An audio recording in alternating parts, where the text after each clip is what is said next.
Hey everybody, welcome back. It's still Gettysburg 159. In fact, it's the first day of Gettysburg 159, and you're with the American Battlefield Trust. I'm Gary Edelman. We got Chris White behind the camera. You'll see him soon enough, and that was his nod right there. And we are on East Cemetery Hill. Before I go a little further, I want to orient you here, and then we're going to talk about artillery on East Cemetery Hill. Let me orient you a little bit. That's Culp's Hill, directly behind me there. You might see a little shelf of it off to your right of it, and that is Stevens Knoll. You might also see the War Museum off next to it there. That cluster of buildings is a project of the American Battlefield Trust to hopefully preserve, so we might talk about that a little bit later.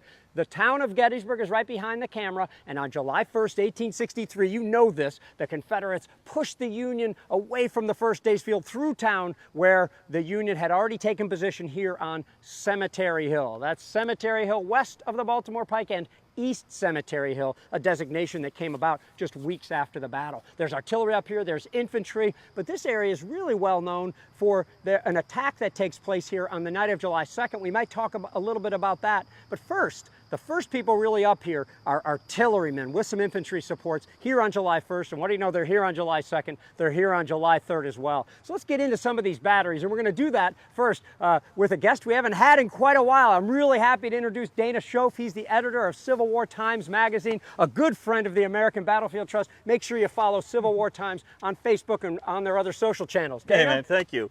Thank you, Gary. I really appreciate the American Battlefield Trust for having me on just a few minutes to talk about James Cooper's Battery B Pennsylvania Light Artillery. Gary was teasing me because I always like to talk about Pennsylvania guys because I'm from Pennsylvania, and in this case, I'm actually from Lawrence County, which is the county in which this battery was raised.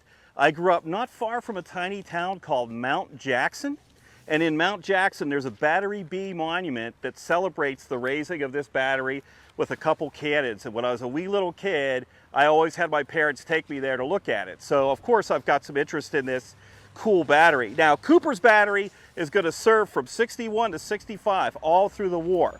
And one of the reasons I really like their monument here on East Cemetery Hill, this is the first artillery monument that was put on the field. This tiny monument, it's not even as tall as I am, was erected in 1879, okay?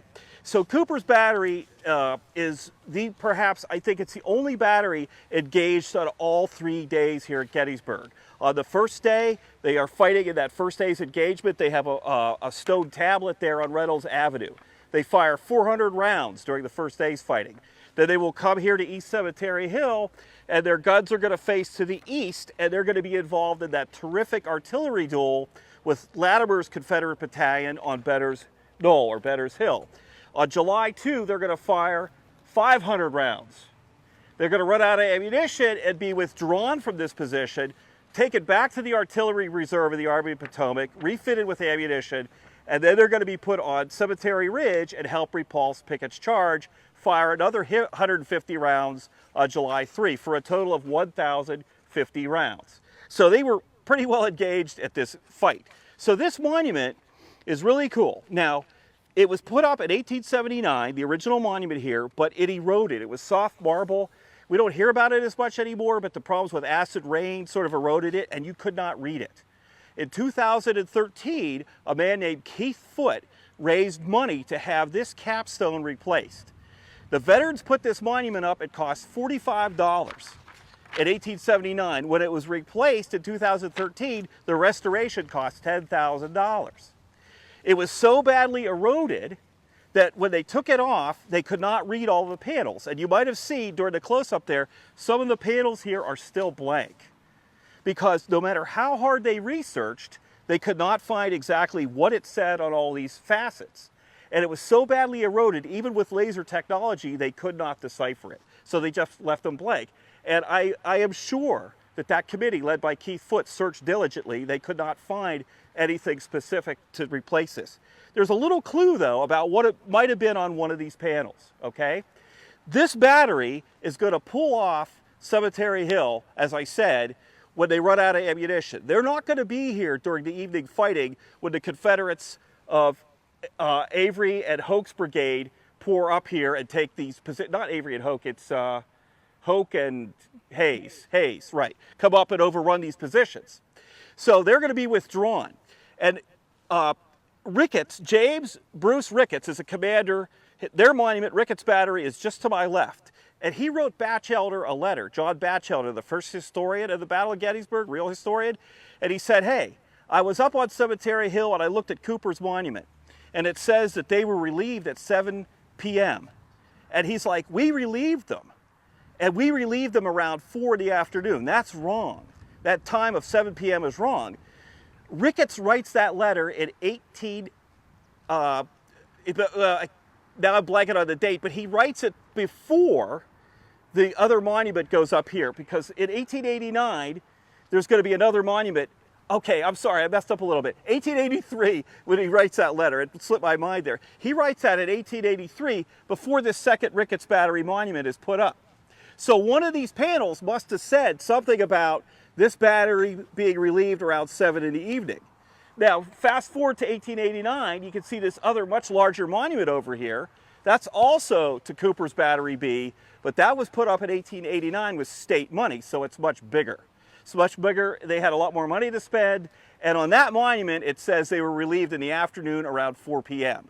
So that time frame was corrected between this monument and that monument being put up, which is pretty cool. So there's a little clue about maybe what was on one of these panels. But I just love these early monuments before the state money came in. They're so idiosyncratic, they're so unique. Another little anecdote is that when Cooper was withdrawing his battery across the first day's field, he came across the seminary grounds, and he came past Stevens' main battery, which is going to end up on what we call Stevens Knoll. One of the officers of that battery was named Edward Whittier. And Whittier writes to Batchelder, and he says, I remember when Cooper's battery passed by, Cooper looked over me and yelled, Ned, the devil's to pay, which is kind of a cool thing. Whittier was known as Ned. So isn't that cool? Ned, the devil's to pay, as he's withdrawing. Another little interesting thing about these lunettes here, and this will be sort of my wrap up, is that you can see they're pretty significant looking sort of protection for the artillery. Ricketts writes to Batchelder and says in that same letter, by the way, I've seen how the battlefield restoration is going. The lunettes that are there now are way more significant and substantive than what was there when we got on the hill. Ricketts says, we didn't entrench or do anything. We just set up and went to work. And he said the lunettes that were here were meager piles of dirt. Didn't really offer a lot of protection. He said they were built up mostly after the fighting was over. Sometimes you see the famous image of the gatehouse with these lunettes in the foreground. According to Whittier, according to Ricketts at least, those were not very substantial barriers or protectors. So, Gary, that's what I'd like to talk about related to Cooper's Battery B, one of my favorite little monuments here on the battlefield. Come up here and check out their original 1879 monument. Cost $45 when it was put up. It cost $10,000 to restore, so you can read as much of it as possible and compare it to the much larger 1889 monument put up with state money, state of Pennsylvania money. Chris, you want to take it from here? Yeah, thanks, Dana. You're with the American Battlefield Trust, and you're up on top of East Cemetery Hill here at Gettysburg. What we're going to do is take a walk just over here. Sarah, come on. We're walking, we're talking. I want to give you a little bit of lay of the land. So what we're going to do is just talk a few minutes about the Federal artillery on top of these heights. Tomorrow we're going to cover the Confederate side. We're going to head over to Benner's Hill, learn about Joseph Latimer, 19 years young, fighting over just about 1,000 yards away from where we are over on Benner's Hill. But to give you a quick orientation, East Cemetery Hill was very important on the in the afternoon of July 1st. This will be the fallback position for the Federal 1st and the 11th Corps.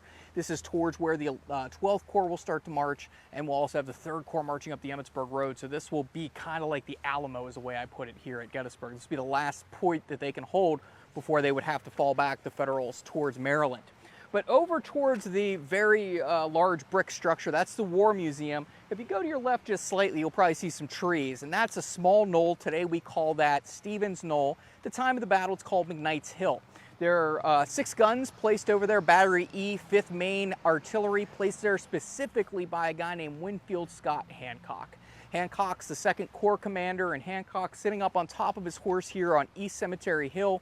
Hancock is going to come up here and specifically place that battery up there because what he wants to do is create a field of fire. You can see the guns over here that will eventually be Ricketts, Cooper's batteries, but at the time we have 11th Corps guns up here, 1st Corps guns, and as these guns start to take shape, this is going to be the backbone of the Federals as they have to put up their new defensive line here on the evening of July 1st. Now, Stevens Knoll kind of juts outwards, and it is going to create an enfilade, meaning you can fire up the line if the Confederates attack through those open fields behind me. And that is what's exactly going to happen on the evening of July 2nd, 1863. Over here, off to my right, you'll see the pious but vapid Oliver Otis Howard sitting up on top of his horse there. Howard is looking towards the town of Gettysburg, towards a large water tower that is there today. Obviously, it wasn't there at the time of the battle, but much of that would have been open, especially with the trees. Down below me is the Gettysburg School District and their school complex, as well as a football field that's being hidden by trees. So all of this would have been much more open. You could see down into the town. And on the morning and afternoon of July 2nd, Confederate sharpshooters would be up in the highest points of town firing into East Cemetery Hill. In fact, over by Howard would have been Michael Wydrick's 13th New York Battery, and as they're standing up here, their left gun kept getting hit by sharpshooter fire. And we would have had lunettes, mini moons, built up a little bit to try to protect the guns and the gunners. And the guys are getting hit so much that they're becoming very aggravated. And Howard rides over to Wydrick and says, "Why don't you fire around into the town?" And Wydrick says something along the lines of, "You told us we couldn't fire into the town, but that's fine." So the gunners spy a church, St. James Lutheran Church along York Street. And up in the bell tower and up into the steeple will be a Confederate sharpshooter. They pick him out, they see him, but they can't exactly see where he is in that bell tower. So some of Wydrick's men start acting really strange, making some strange gestures towards the town, and this guy, this Confederate, kind of pokes his head out, and at that moment they knew where the Confederate was, and they fired a 3-inch shell down range. They missed him by just a few feet, and according to a witness, the man jumped out of the steeple, right down the ladder and out the front door, and said that that was not for him anymore. And that's how they dislodged that Confederate sharpshooter. Fast forward to 1918, that's actually where the outbreak of the Gettysburg Spanish flu took place, was in St. James Lutheran Church, when a woman from California came here to visit her husband, who was training at Camp Colt. She brought the flu with her, and that's how it's going to happen here in Gettysburg. So there's ties to two different time periods here at Gettysburg. But Wydrick's battery, they run that guy off. Over on Stevens Knoll, we have Stevens Battery, Greenleaf T. Stevens, one of my favorite named guys in the entire Army. He has the 5th Maine Battery E, and as he's standing up amongst his guns, a sharpshooter's bullet will come and actually hit him in both of his legs, knocking him out of action. And Edward Whitterer, that Dana just talked about, he has to take over that battery a little bit later on that afternoon. So we're seeing the sharpshooter action taking place out here. Then the Confederates will show up near dark, around probably between 7 and 8 o'clock at night. Swinging into the fields in front of us will be the Louisiana Tigers, Harry Hayes's boys, as well as Robert Hoke's brigade, today commanded by a guy named Isaac Avery. Avery is going to swing his brigade wide, 3 North Carolina regiments, out into the fields behind us, and then some Creoles will come swinging up, and Cajuns will come swinging up on this part of East Cemetery Hill, and they'll actually make it in pockets up in and amongst the guns. It'll get pretty ugly up here.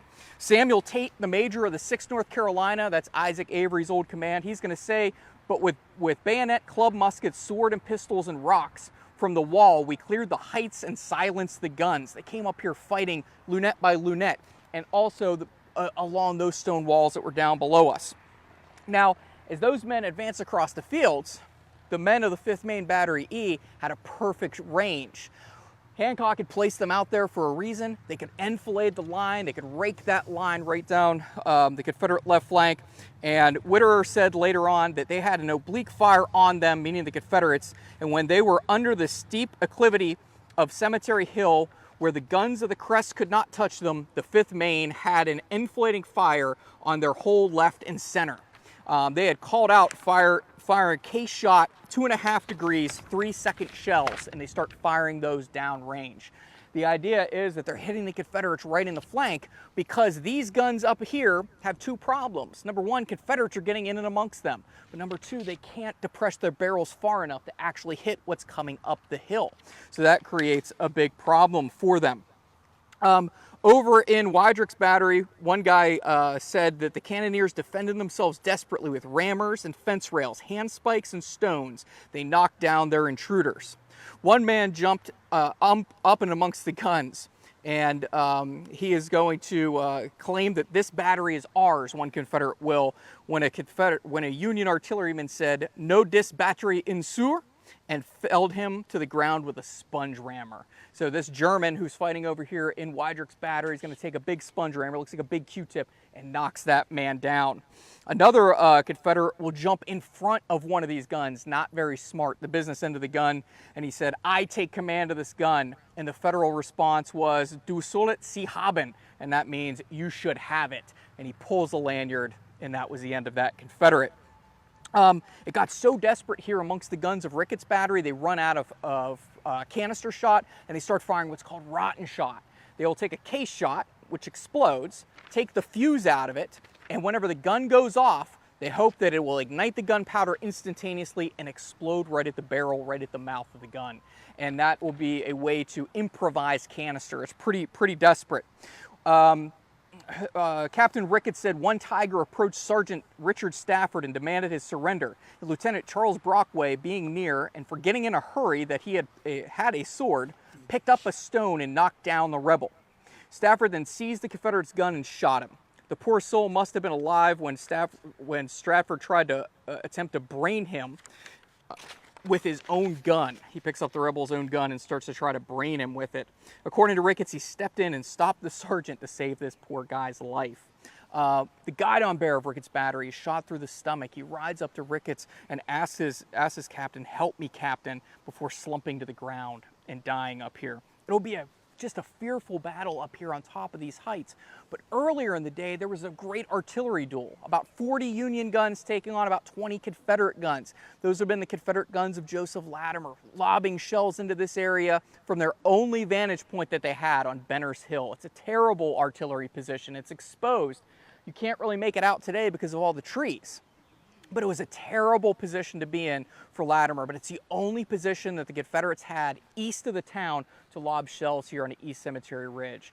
And gunners like Thomas Osborne and Charles Wainwright will get up here, put their guns to good use, and they will knock out Latimer's guns one by one, silencing them, and eventually mortally wounding Latimer himself. And we'll talk about that tomorrow when we get out there. But there's a lot of action that took place up here on East Cemetery Hill. We'll probably talk more about it tomorrow, especially talk about Isaac Avery and his family, who had 12 members of it, and about half of them went off to the American Civil War. It's a tragic story, talking about what happened on the North Carolina home front all the way to the hills here at East Cemetery Hill. So we hope you'll tune in tomorrow for those. And we hope that you get up here to East Cemetery Hill to check out some more of the stories that we'll talk about and check out some of our other videos. I see Gary's got some pictures for us. What do you know? Thanks, Chris. I want to say that, who was it? Melissa said, "Pious but vapid." I'm going to use that for the rest of my life. So be happy about that, Chris. And by the way, I'm going to go with, I usually say Weidrich, but I'm going to say it should be probably Weidrich. Oh, sorry to any German speakers here in the group here as well. And for you who asked where Wolf Hill is, you can't really see it from here. In fact, if you were to go right past that tree, rising a little bit behind Culp's Hill is the larger Wolf's Hill. So it's over there, in other words, from East Cemetery Hill. You could probably see it if we were 80 yards further over. Now, both Chris and Dana, and by the way, the guy who asked about can we cover Cooper's battery, that's what we started with. So go back on this video here. Now, do you see this lunette over here? Dana and Chris both talked about lunettes, and you can see it's half moon shaped, therefore lunette. And Dana mentioned that maybe they weren't that strong at the beginning, but by the end of the battle they were. And in fact, we have one picture actually of a lunette on East Cemetery Hill, and you can see that it's reinforced with fence rails. You could see that they are substantial. This is the only one that actually shows the interior, so you can actually see the logs that are reinforcing the earth there. Now, this, because of those lunettes, is why this area was preserved. In fact, right on the other side of this wall here is the first land ever preserved at Gettysburg as part of the park. Those 4 acres, from those 4 acres, to preserve the lunettes of Weidrich's battery, you have the whole park stemming from there. That's the first land preserved. Now, because of those lunettes, and then there were other ones, they got more of East Cemetery Hill and Stevens Knoll and the natural fortifications on Culp's Hill. And eventually they wanted to put cannons in there, but they couldn't find any carriages. They did find some tubes. They weren't necessarily the right ones. Like now when you come, you can see the beautiful 3-inch ordnance rifle tubes on replica iron carriages, but you can see they were just propped up on stones, okay? I call them prop stones, okay? So all of these lunettes were populated with cannons that had prop stones just holding them up. And let me just say right here, you can even see it here a little bit. Here are some of the lunettes on East Cemetery Hill. You can see there's no carriages near any of those guns, right? And they're not necessarily the right type of cannon either, okay? But if you look around East Cemetery Hill to this day, because later they would replace those tubes, of course, or those carriages and come up with good ones, but if you still look at some of the stone walls, you can still see some of these prop stones and the carve-outs on the stones that actually held the tubes, okay? What does this teach us about the Battle of Gettysburg? Nothing.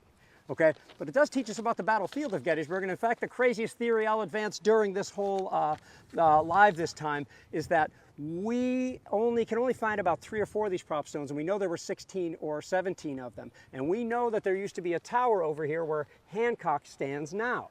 We know that, and we have a picture of it, that they piled a bunch of stone under Hancock in order to make his base, and therefore I am confident that these prop stones came from the rocky center of Evergreen Cemetery, were then used on this battlefield, and they now reside mostly under Winfield Scott Hancock's anatomically correct horse. Let me move on to one last thing. I mentioned at the beginning that you can see the War Museum over there. We're getting close to our target, honestly, but we still have a little bit more work to do. Go to battlefields.org if you want to learn more about that project, because this is clearly an important project. We would like to be able to restore it to its wartime appearance, and we would like to remove all the trees along the Baltimore Pike so we can see what the soldiers saw. That's the goal of battlefield preservation and restoration. So I want to thank Dana from Civil War Times. Go and check them out on Facebook or all their social channels. I want to thank Chris White behind the camera here for all he was doing in front of the camera as well. Thanks to Sarah for doing some shooting here. And thank you all for supporting battlefield preservation and education.